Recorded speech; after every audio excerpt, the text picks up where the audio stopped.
সম্প্রতি হোয়াইট হাউসের ব্যয়বহুল সংস্কার কাজ নিয়ে সমালোচনায় পড়েন মার্কিন প্রেসিডেন্ট ডোনাল্ড ট্রাম্প। এ বিতর্কে বাড়তি মাত্রা যোগ করে প্রেসিডেন্টের পরিকল্পিত বলরুম তৈরির কাজ। বলরুম নির্মাণ নিয়ে আইনি চ্যালেঞ্জের মুখে একটি ভূগর্ভস্থ স্থাপনার কথা সামনে এনেছেন মার্কিন প্রেসিডেন্ট ডোনাল্ড ট্রাম্প। এ ধরনের স্থাপনার বিস্তারিত তথ্য গোপন রাখা হলেও নিজের সংস্কার কাজের যৌক্তিকতা প্রমাণে স্থাপনাটির বিশদ বিবরণ দিচ্ছেন তিনি।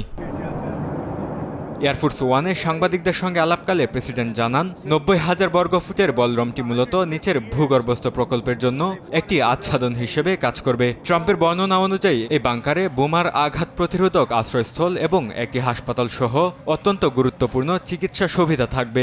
এছাড়া সর্বাধুনিক গোপন যোগাযোগ ব্যবস্থা ও জৈব অস্ত্র প্রতিরোধী ব্যবস্থাও রাখা হবে। উপরের বলরুমটি ড্রোন, গুলি ও অন্যান্য হামলা থেকে ভূগর্ভস্থ স্থাপনাটিকে রক্ষা করবে। এতে থাকবে উচ্চমাত্রার বুলেট প্রুফ গ্লাস।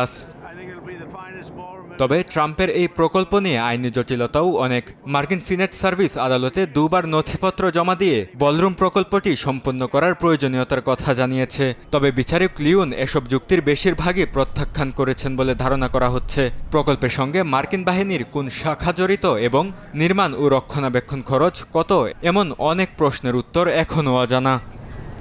বরকতুল্লাহ, সময় সংবাদ।